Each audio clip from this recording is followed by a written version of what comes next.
Welcome to today's webinar entitled Getting Started with Equals, Organizing Your Materials.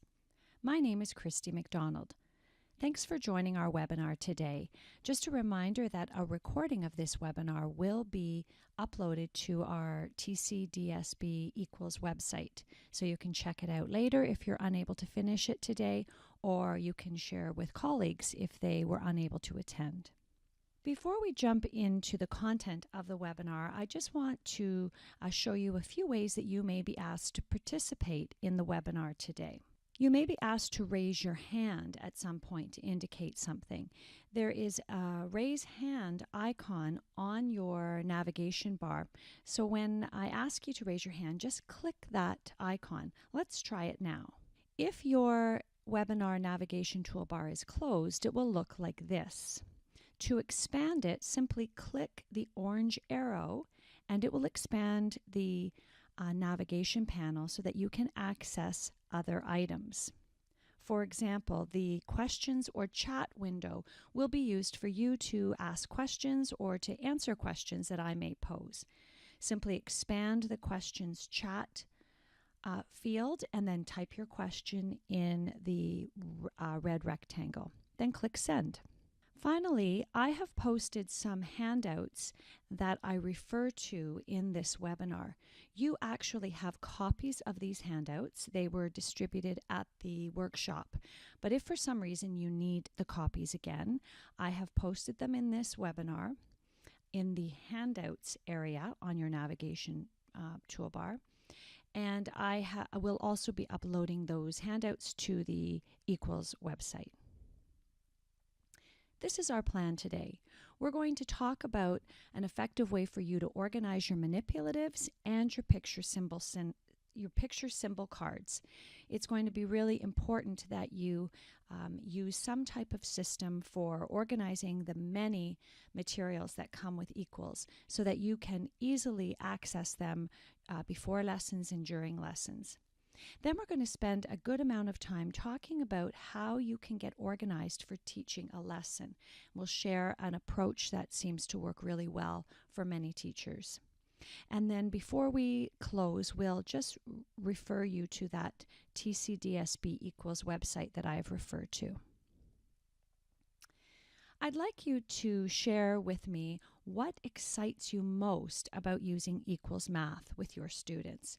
Use the questions or chat window to write a comment for me. Many people indicate that using the manipulatives is a really exciting feature of Equals. Many enjoy the fact that the lessons are so well laid out and easy to follow. The picture symbol support is a really important feature as well. Equals consists of 4 components: the curricular kit, the manipulative kit, the members-only website, and Equals Technology Lesson Center. Today, we will be focused on the first 3 components.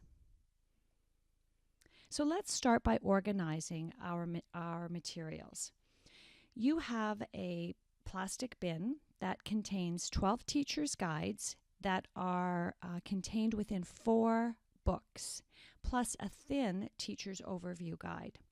You have 27 work mats, your math graphic organizers. You have a full assessment consisting of 2 flip books and 10 student response booklets. You have over 700 picture symbol cards and 25 theme and skill posters. Now, you can leave many of these items in the plastic bin. We recommend that you consider laminating your posters and your work mats, and some people like to put those in some sort of a sleeve or thick plastic envelope to ensure that they don't bend. We definitely recommend that you organize those picture symbol cards and store them somewhere else, and I'll speak to that in a moment. Your kit also contains a set of labels, several plastic zipper bags, and a net for a shoebox, which is intended to hold your picture symbol cards. At the workshop, I mentioned that shoebox is not very strong. And so we recommend that you actually use a plastic bin of some sort. I'll show you a picture of one that I use in a moment. Your equals manipulative kit, that's your big brown box, and your long tube, consists of the following manipulatives. I mentioned at the workshop that the manipulatives have changed in a couple of ways, just due to manipulatives that we are no longer able to order. They're no longer in production. And so we have switched out a couple of them.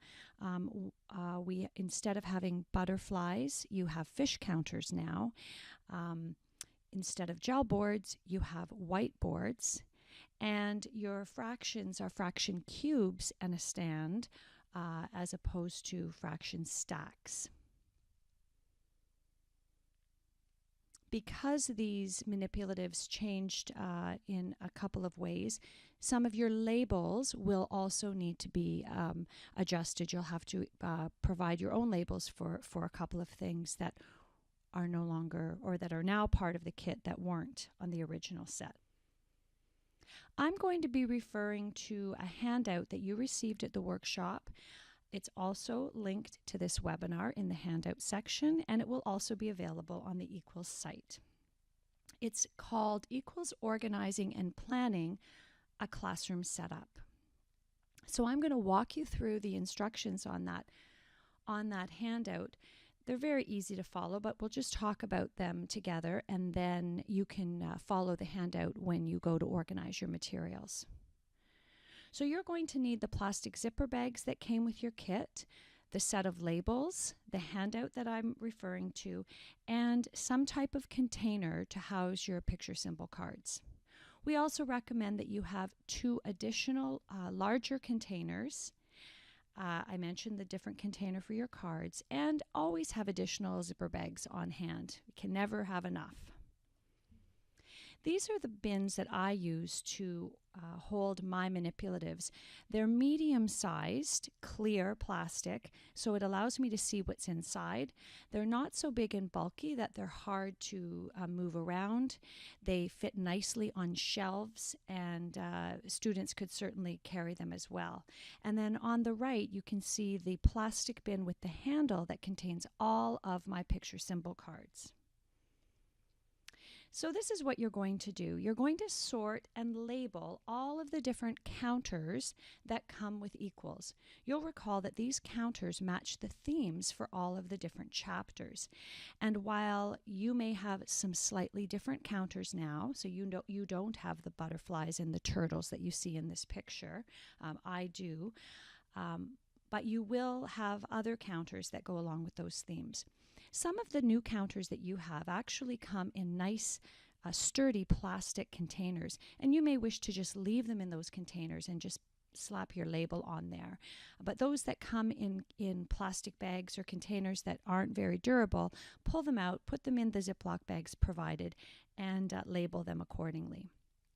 Your baseballs and your baseball kickballs and your flying discs will definitely need to be pulled out and put into a different container.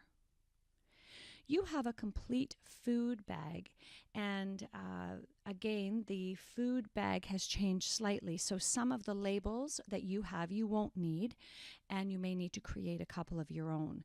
So what we recommend is that you remove any multiples of food, things like cans and cheese slices and donuts. Remove those from the bag and label them and bag them separately. These items can be used during lessons for counting, for making sets, for talking about fractions, for all kinds of ways that we use the food as math tools during Equals. And then items that are not in multiples or don't have a good amount of multiples, you can just keep them in a separate Ziploc bag. I have a mesh bag that came with the original food kit. Yours is not a mesh bag, so we provided those large Ziploc bags for that purpose. So put the remaining food items in there, and then you can place all of the bagged items, the multiple food items, on top of the food at the bottom of that bin, as well as your animal counters, and they will be housed in the first larger bin. You have a large set of wooden blocks. When you unpack that box, we recommend that you pull out all of the cubes and bag and label them separately. The cubes are called out in several lessons, and so it's really helpful to have those separated already. They're used for patterning activities, for counting, for showing addition and subtraction, for introducing concrete connections. So rather than wasting time rooting through that big bucket of wooden blocks, have those pulled out and labeled separately. Place the remaining blocks at the bottom of the second bin, and then put those bagged cubes on top. And then you can set those larger containers and bagged counters and things either under a table, on your shelf, wherever your math area lives. You also have labels for your attribute blocks, for many of your other items in your kit. We recommend that you use those labels. It's helpful for students helping to find items when you're getting organized for a lesson. It helps your educational assistants find items, and if you're leaving an equals lesson for a supply teacher, it's very clear what all of your manipulatives are. Okay, let's talk about how to handle those 700 picture symbol cards. Just want to review that there are two sets of picture symbol cards: the vocabulary cards and the content cards. The content cards are also referred to as chapter cards. The vocabulary cards are used in equals to review and learn new math vocabulary. The content cards are used during the concrete, semi-concrete, abstract demonstration on page 3, the problem-solving lesson on page 3, and on during workstations and games on page 4.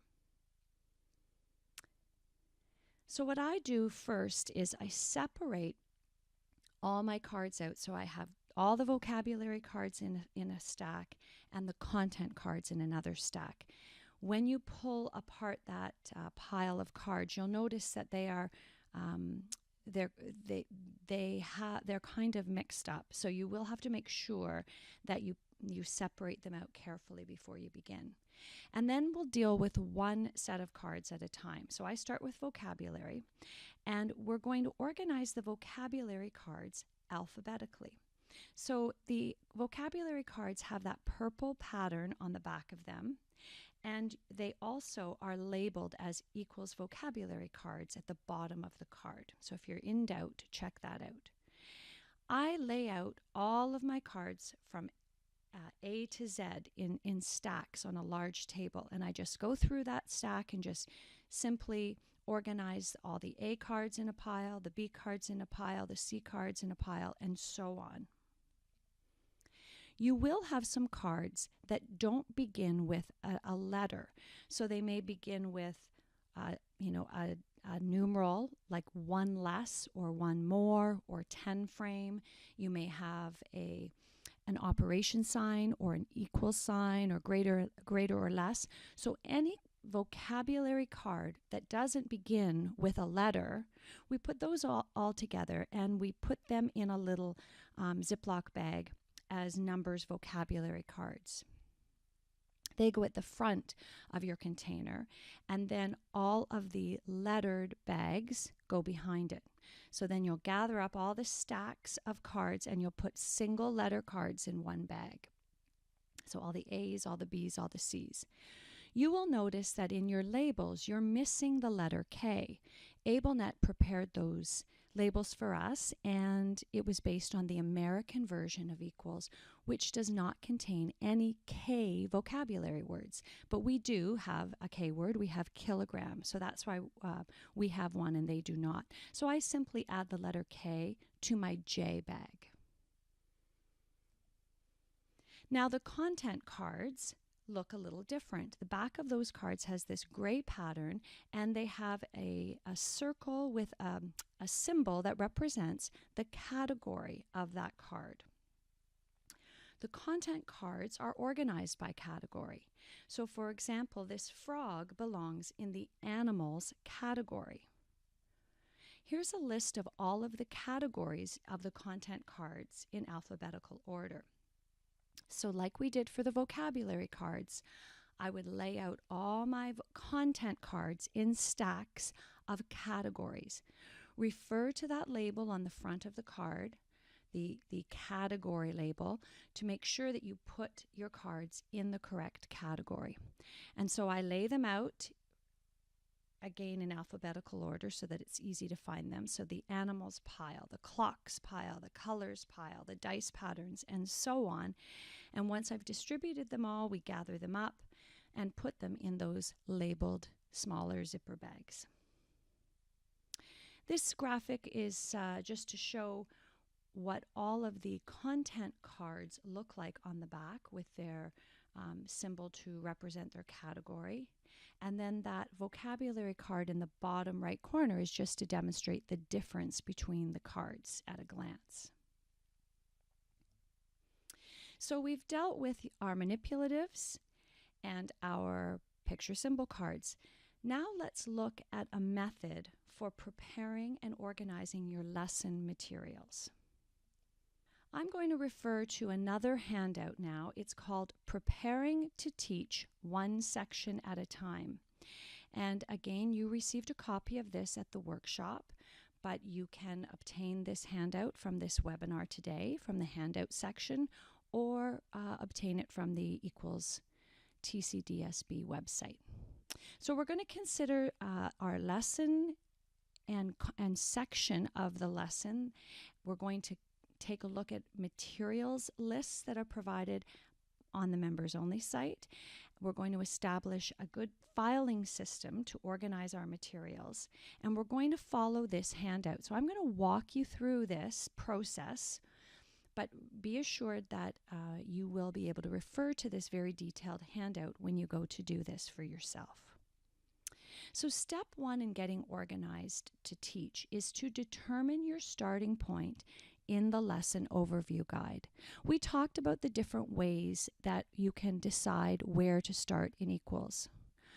I want to remind you that certainly our classes consist of a variety of levels of students. That is something we all have agreed on, that our students are at different ability levels. And so when we're teaching Equals, it's really important that we consider our students' math knowledge when we are choosing a starting point. It would be very unlikely for our students to all be at the same level. That's one thing that we know about our classes. It would also be unlikely that all of your students will start at Chapter 1.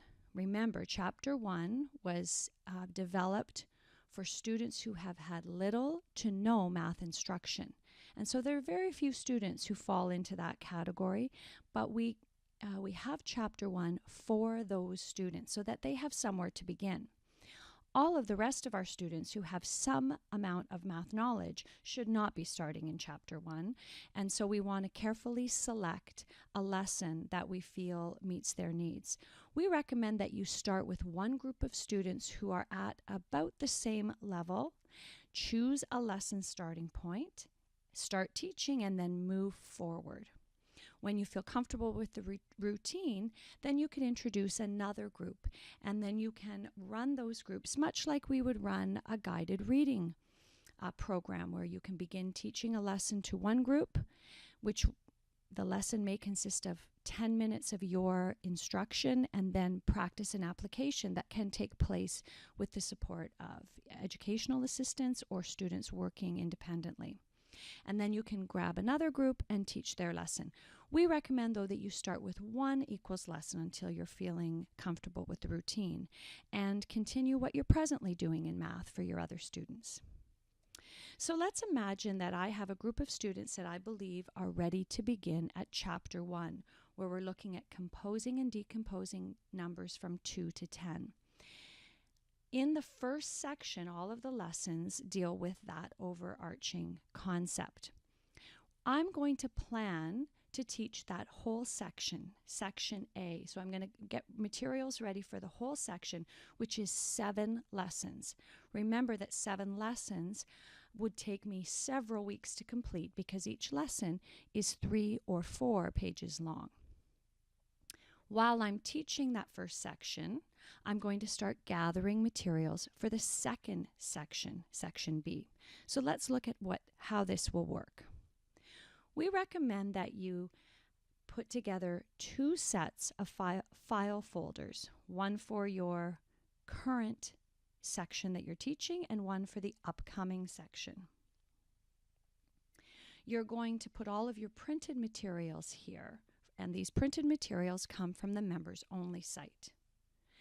You're going to label your file folders, and there will be 8 of them, with the following labels. These labels are on the handout.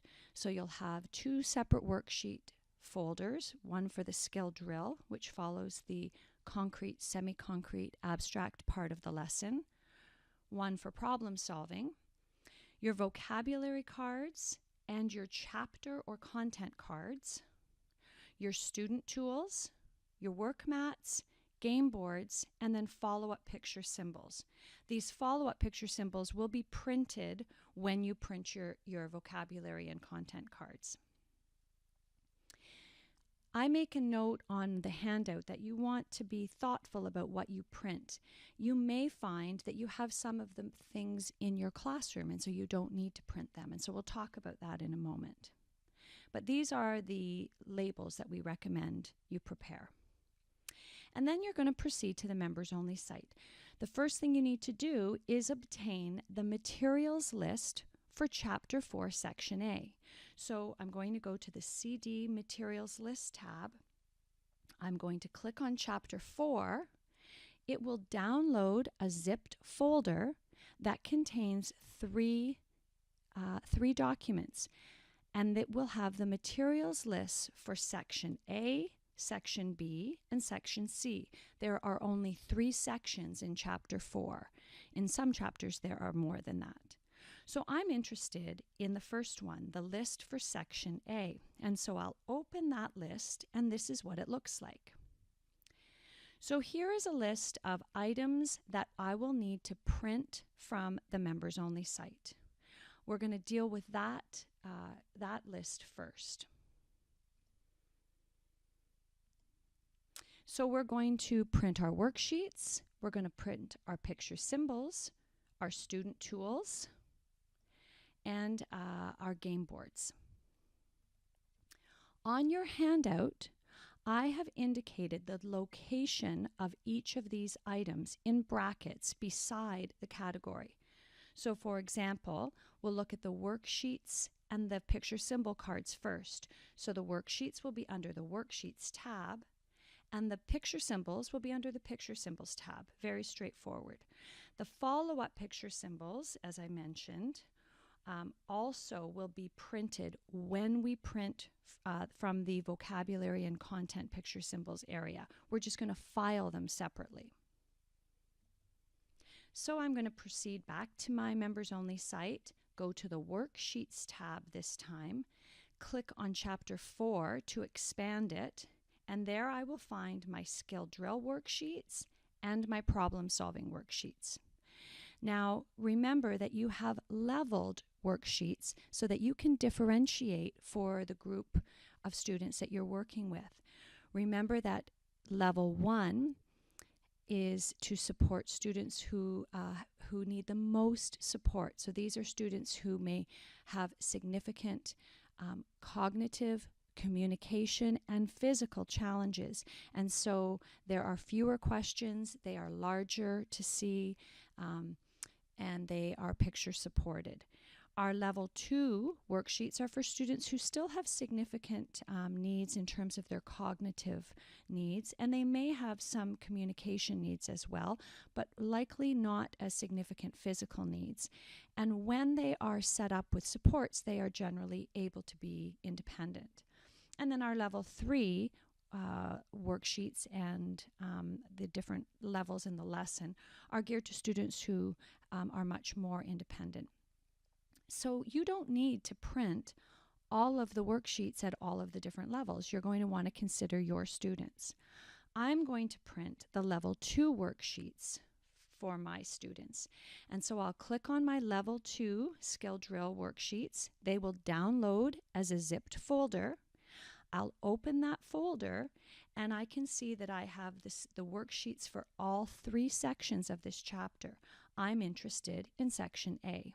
So when I open that document, it will open a multi-page document with all of the worksheets, all of the skill drill worksheets for that entire section.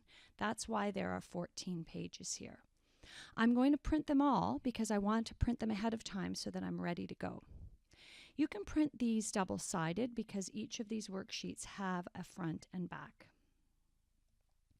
Then I will do the same thing for the problem-solving worksheets. I'll download them as a zip folder, open the folder, locate section A, and print those.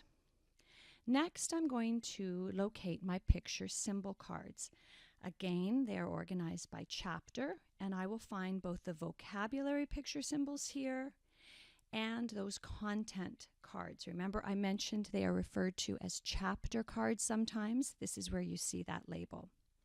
And the follow-up picture symbols are here, all in the same document. So again, I'm going to click on both of those, and they will download as zipped folders, my chapter picture cards and my vocabulary picture cards. And then I will open those folders and locate the documents for section A. Now when I open these up, there will be several pages. So this is my documents for my chapter cards, and there are 45 pages.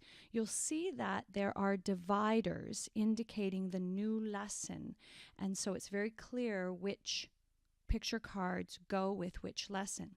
Some lessons have no cards for them, and so you may find a divider and then the next lesson divider, and that don't be alarmed by that. The divider's there just to show you you're on this lesson. There aren't actually cards. Here's the next lesson cards. You'll need to print these single-sided because these are intended to be cut up and used by your students. Now you have all of these picture symbol cards, both the vocabulary and the chapter cards, in your curricular kit, and they're the cards that we just organized in those Ziploc bags. Those are intended to be used for your teaching. So you'll use those to introduce and teach the vocabulary cards, to model the use of these cards to support receptive language with your students. But that's for you to teach with. We don't want the students to be using those because they will become damaged. We want students to have their own copies so that they can talk about math and they can write about math during the show and tell part of the lesson and when they're completing worksheets. So for students who can't write in a typical way or communicate in a typical way, these symbol-supported cards are really helpful for them. You'll notice that you have multiple symbols because we presume that there will be more than one student in a group, and so there are multiple copies on these sheets. Next, we're going to move on to the student tools. Now, the student tools area is where you want to be really selective. You might find that some of the items you are asked to print are things that you already have in your classroom. For example, I'm going to go back to the members only site. So before we move on, so for example, one of the student tools that are often recommended that we print are things like these color tiles. And first of all, some of you don't have color printers, and so there'd be no point in printing these because the whole point is that you're printing the color. But it's in case you don't have items in your classroom that you could use as tiles. So things like cubes or the actual tiles, or sometimes these tiles are being used for patterning activities or for counting activities. Or to create sets of different colors. And so you can switch out the tiles and use real manipulatives that you have in your classroom. When you go to print the student tools, you're going to be going to the CD materials list area because these items are under the equals CD content tab. The student tools is quite a large document, and so we suggest that you print the table of contents for those student tools first so that you can locate the item you need and only print those items. And then also, of course, download the student tools. So I'm going to download both of those items. And then I'm going to go back to my materials list and determine which student tools I need. So it's recommending that I print the blank 10 frame, which comes with several 10 frames on a page. Again, if you have blank 10 frames in your classroom that you use, you don't need to print these. There are those paper tiles I referred to. They also recommend that we print the number notes for the students, and they are leveled. Recall that the number notes is just basically a math journal area. It's the place where the teacher models at the beginning of the lesson how we talk and write about math. And then at the end of the lesson, the students use their own copy of number notes to talk and write about math. And at that point, they can include picture symbol cards, they can include real objects, they can draw pictures, they can stamp numbers using the letter stamps. If you have lined paper that is appropriate, you may need the primary lined paper to have wider lines, then you don't need to print the number notes. But if you need something like that, you may. And then they recommend that we print some specific work mats. So let's locate those. I'm going to go to my table of contents. These items are listed alphabetically. So I found my blank 10 frames, and I'll make a note that it is located on page 2 of the Student Tools document. Then I'm going to locate my work mats. Again, they are listed alphabetically, and so at the end of this big long list, I'll find my work mats, and I need work mat 12 and work mat 13, and so I'll make a note that I need pages 108 and page 109. That's why I'm not going to print this entire document. I don't need all of these pages right now. I just need the ones that are indicated for this section of lessons. Now I'm going to open up my student tools, which is 124 pages long. I'm going to open up my printer area, and I'm going to type in the page numbers that I need for this particular lesson, this particular section of lessons, and only print those. The final section is the game board section.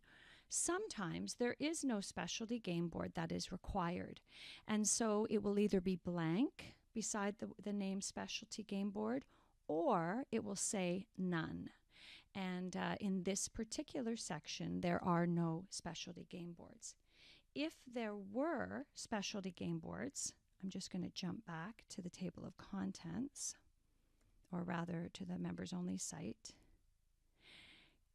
The specialty game boards have a different document to download, and you would just locate the game board that you're looking for.